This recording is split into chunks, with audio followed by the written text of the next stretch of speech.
Hello, everybody. Good to be with you again. So today we're going to discuss a topic about something that I talk about a lot or mention a lot, but I don't know that I've ever really broken it down. And it's so fundamental that I'm embarrassed to say I don't think I've ever really broken it down in the detail that I'm going to today. And what I'm talking about is I want to talk about understanding. But I want to talk about the difference between intellectual understanding and the understanding, because they're certainly not the same thing. They sound alike, don't they? But intellectual understanding is with a small letter. What is the lower cap? It's with a lower cap u, lowercase u. And the understanding, we use an uppercase u, indicating that there's something holy or divine or whatever, about it. We don't want to go too far, but but that's what's going on here. This is the divine speaking to the divine, and it is doing so through this rough old cob, which is just completely remarkable why it would pick such a thing. But I mean, and it's not like it picked it. It's not like that. And certainly, because this thing's special. I think it did it just to show that if this old drunk can clear up and wake up, certainly sober up, clear up and wake up, then certainly you can, right?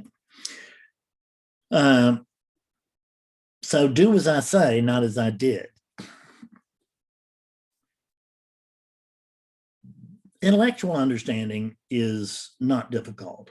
It may take a while, but it's not really difficult, because the people that I deal with are smart. They're all smart. You're smart. I'm smart. It's just smartness everywhere at non-duality. It's just hanging off every tree.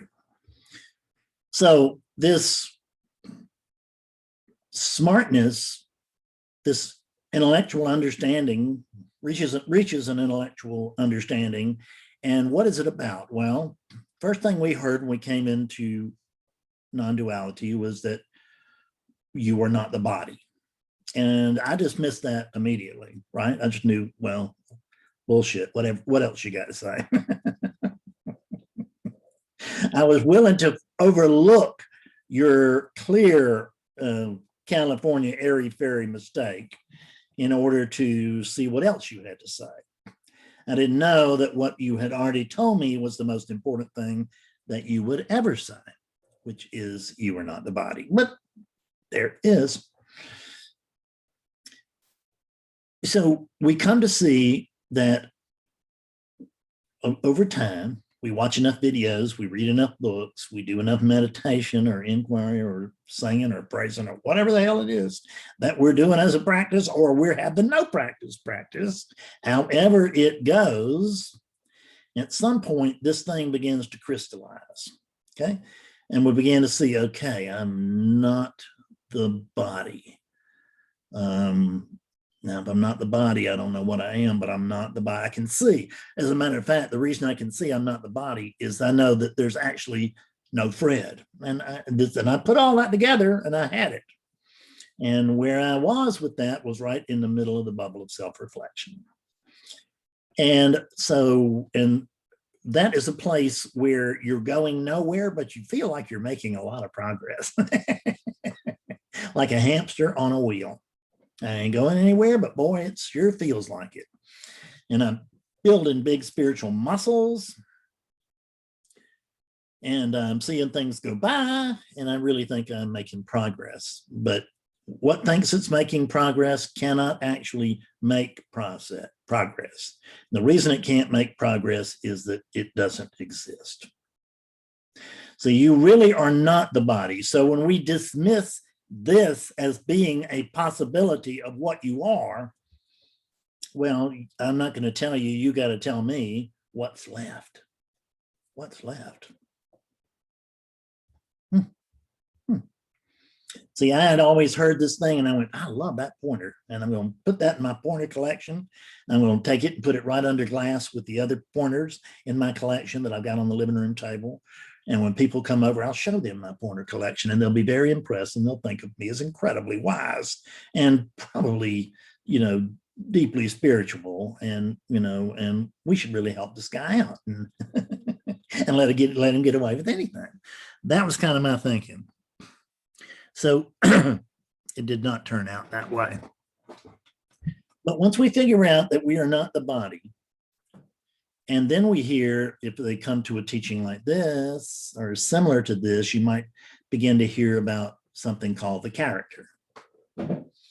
And we come to see, oh, I see. I'm not a Fred because there is no Fred. There's just a character named Fred. I mean, we will go through it. God almighty. We will go this third thing and we will bleed it to death trying to make sense out of it. So we come to realize through being just indoctrinated in it that we're not the body, but there certainly is a sense of being here. Now, don't think that's the same thing as saying I am here, or even that there is a here, but there certainly is a sense of being here. If you check yourself right now, there's a sense of existence. If I asked you, are you alive right now? Is there any possible way you can report no, right? So there is already aliveness here. And we don't have to get set up to see that. There's nothing we have to do to see that. The truth is we can't possibly avoid that because there is aliveness here, and it's taking the forms of this and this watch and that skull and Buddha here. It's all awakeness. It's really consciousness. And what you are is prior to consciousness, but we don't have to worry about that just yet. We can go about that one day when it's raining and we don't have anything else to do. We'll look at that. But for right now, we come to notice that we're not the body, and we don't know, and we come to see that we come to believe, because we're dedicated, and most people really are, and they're dedicated, and they come to see that there's no Fred. God almighty, there's no Fred.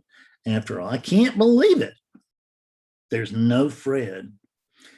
And if they spend enough time beating their head against the wall about what now that I've come to see there's no Fred, what do I do now? Because the problem is that I know that there's no Fred, but that's simply not my experience. My experience is that I'm a Fred.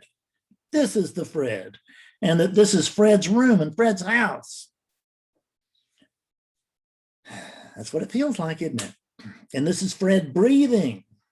Yes, Fred's handling this. This is Fred digesting too. I had a sandwich for lunch. And I think I'm about halfway through digesting it, but not more than halfway through. I'm sure I'll have to think about some more digesting it later to be sure and get that thing completely digested, because, oh God, it's just terrible when I forget to digest my food. I don't have to do that. It's just happening. I'm not telling the body to digest the food.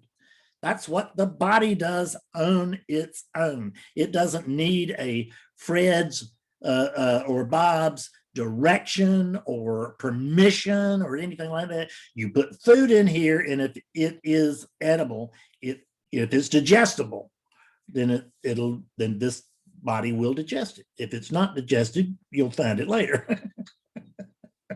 Not digested. But so there are processes here that are taking place on their own. Because, I mean, if it feels to me like I'm breathing, I bet it feels to you like you're breathing. I just breathed deeply, didn't I? No, I was just breathed deeply. I am not the body. The body appears to have just breathed deeply. But this body is a walking cadaver. So it didn't make up its mind it's time to breathe deeply any more than it did it's time to digest this sandwich. Just breathing happens. And if I decide I don't want to breathe anymore, then I'm going to hold my breath, and I do. I hold my breath until I pass out, and then I breathe again. Because breathing doesn't need my permission. Breathing, this thing is not living a life. This thing is being lived as if this were a personal life. That's the great advantage of relativity, is that you, the unformed, get to the formless, get to experience yourself as form. That's the big deal. And it's very nice, except when it's not. And what happens is, if you live long enough, I mean, I don't know what this means, because there's no one here that's been born. I am the unborn. So there's no one here that's been born, and there's no one here that can be reborn. But by God, there's something called DNA in this unit, isn't it? So we don't really need to concern ourselves with lifetimes. We can just concern ourselves with DNA, which is here now. And the effect of the DNA, the effect that life has had on the DNA in the pretend time that the DNA exists in. Woo! I know that sounded like it made no sense, and it might not to you, but it makes reasonable sense to me. It actually makes pretty good sense to me. But I can understand that it might not to anybody else, because that's a whack. That's a high hill to climb.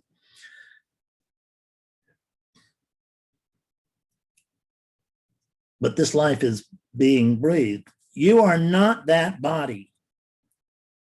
How many times are you going to have to hear that before you start to think that that might be true? So, Fred, I'm not the body. I know that I'm not, but that's just not my experience. In other words, I understand this, Fred. I'm not the body. I'm spirit. I'm awakeness. I am formless. I am unborn. I am this, I am that. And, except on Saturday nights when I play poker as Bob.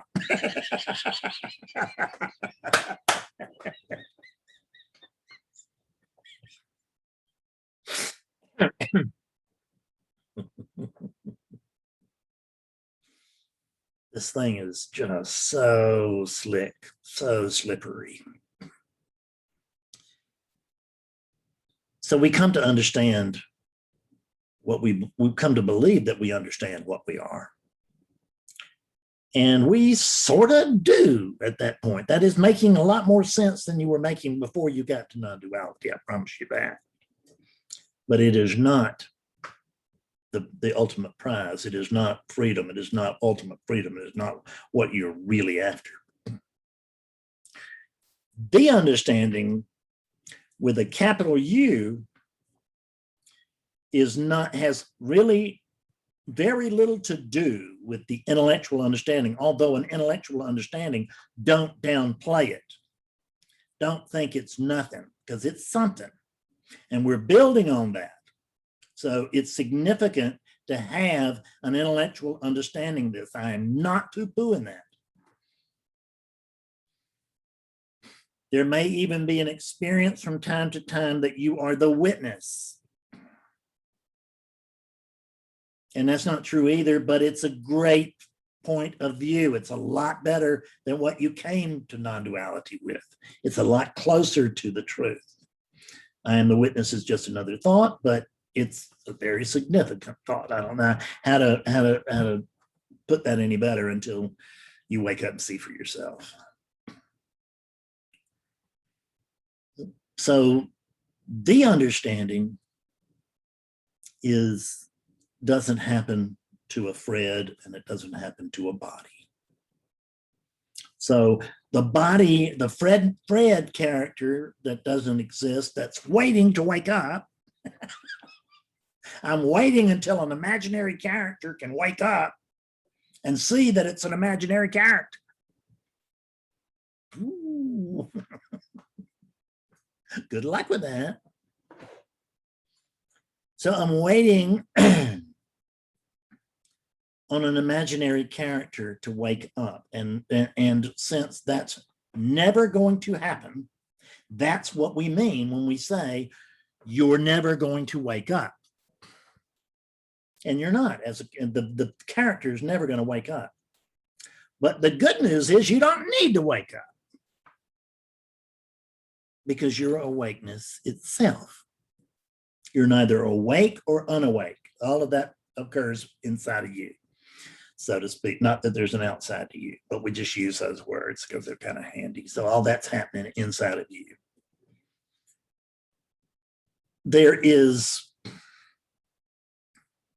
You are awakeness itself.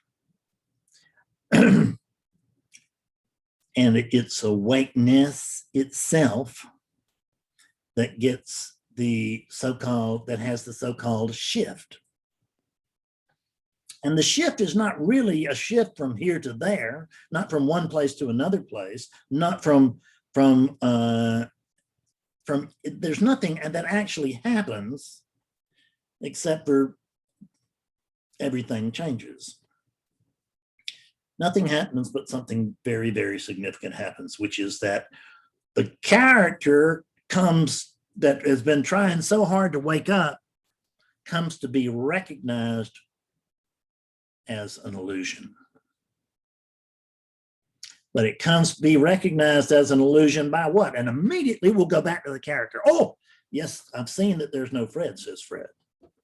Swear to God, right? That was my experience, and I'm sure that was my report, and I'm sure it was yours too. It wasn't the experience, but it was the report, because that's what the mind will do with that.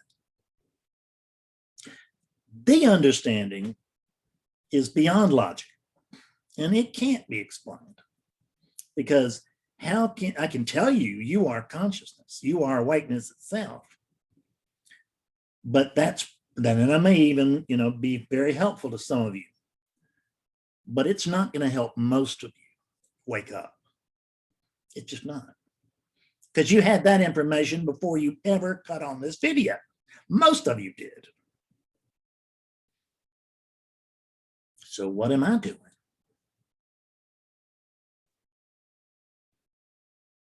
And who am I? I'm not this body.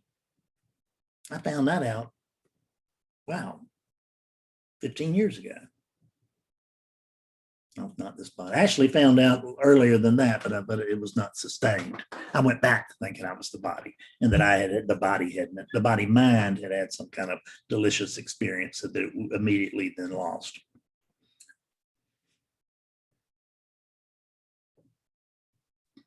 The understanding occurs to awakeness. And the understanding is awakeness coming to see that there's only awakeness.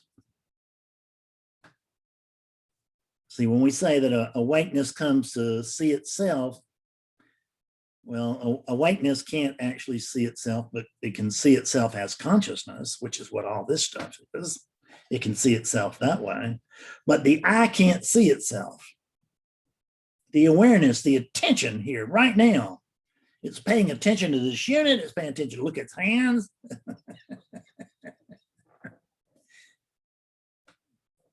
But it's not paying attention to itself, because it never does. It never turns around and looks at itself. The actual attention, that thing in your head that is attention. You think about it, that attention is there when you wake up in the morning, you don't have to cut it on. And it's there when you go to sleep at night, you don't have to cut it off. And that would be because it's not actually the body's attention, it's awakeness's attention that's being experienced through a body, so that there is a sense of otherness. Awakeness is experiencing itself objectively.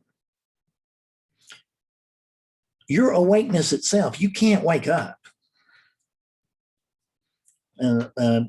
Imagine right now that you're sitting in your kitchen and you've been it's the middle of the day, and I walk up and I say, "Hey Betty, wake up." And that body looks at me kind of quizzically and said, "Fred, I'm already awake. I've been awake for several hours." I say, "I know, I get that. Wake up." At which point she's going to start doing this. And then she's going to say, "Fred, I don't think you get it, but I'm already awake." And I say, "Wake up some more." How does she do that? Can she wake up some more? She drinks a bunch of coffee, she might get a buzz, but she's not waking up anymore.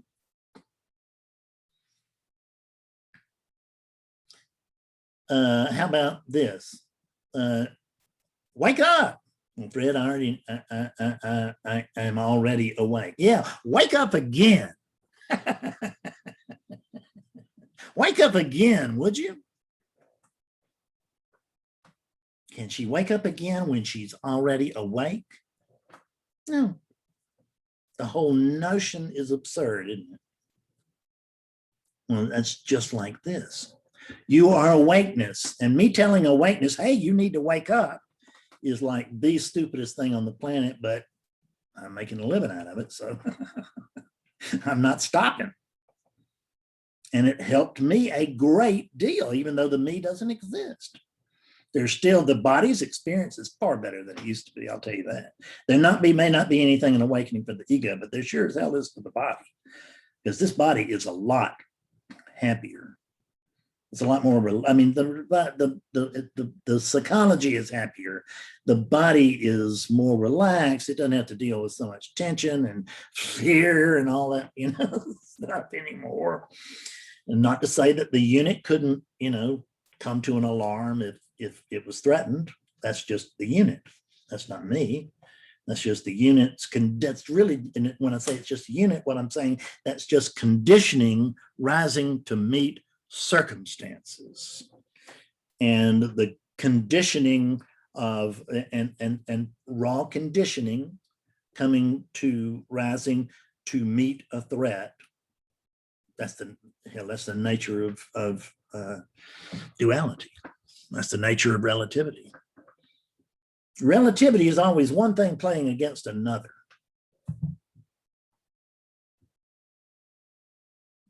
Nothing is playing against you. You don't have an other. You're beyond the play of the opposites.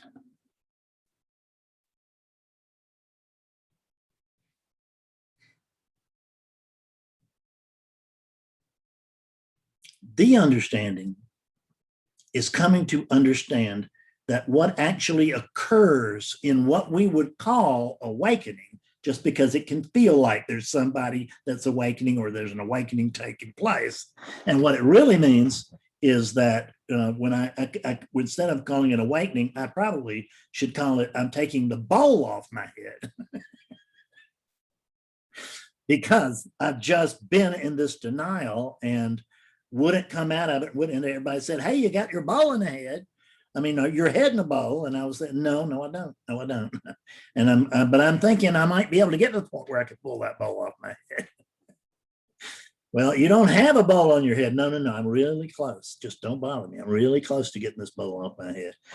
And but then one day it's just recognized, to get the bowl off my head, I just have to take it off. What I have to do is to cut and to take it off. That's natural. That happens by itself. All I need to do is notice that there really is a bowl on my head. And that given the fact that there's a bowl on my head, and I am not that fond of bowls on my head, then I think that I would just lift the bowl. We like to put a little spiritual spin on it and call it lifting the veil, right? And it is lifting the veil. It's one way to look at it. That's a very nice and lovely way to put it in poems and stuff. And pretty poetic. But right now, I'm just trying to get down to brass tacks. So it's just pull the bowl off your head. That's what I'm saying, is that you have a bowl on your head. If you're not awake to yourself, because it's awakeness that comes to recognize awakeness. Forget Bob. Bob and Betty, Bob and Betty are out of this.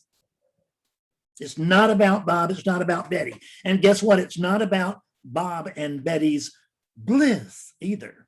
And by the way, I just I'm writing again on the website Awakening Clarity now.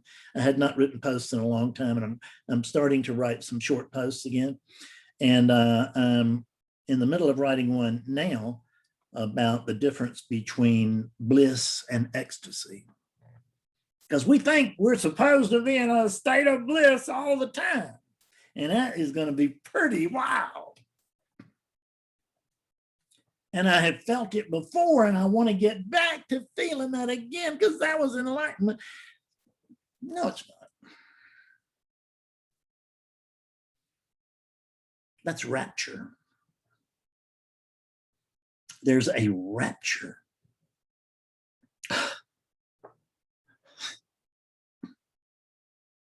That's rapture.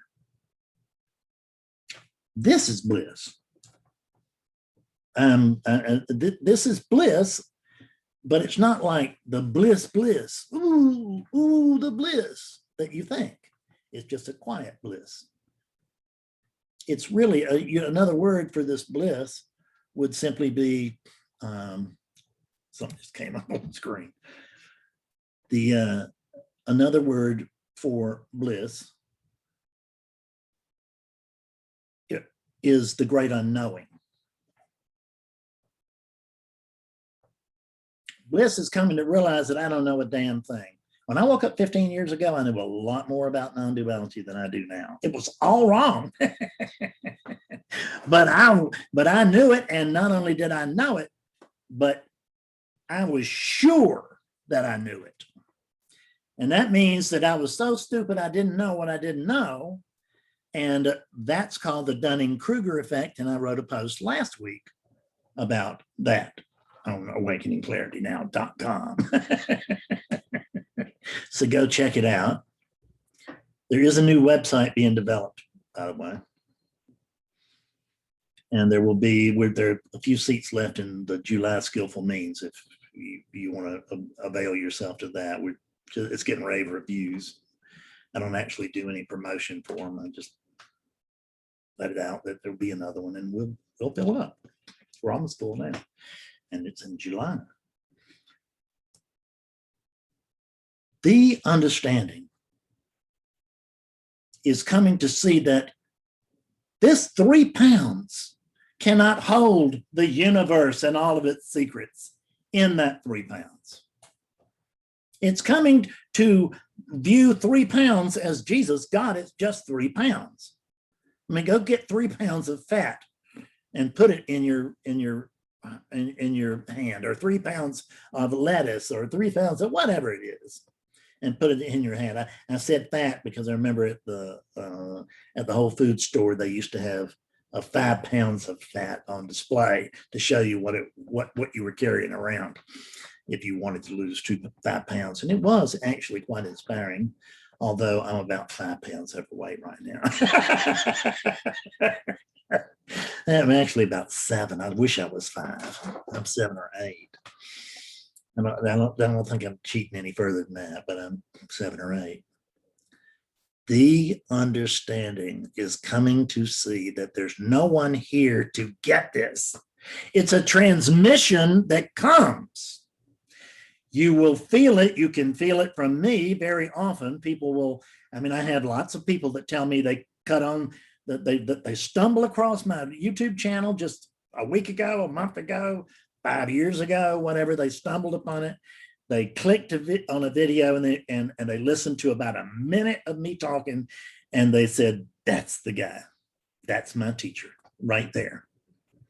Because you can feel that transmission.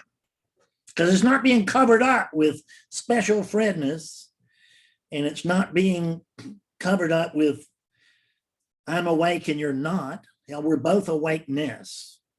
There's we are exactly the same nothing.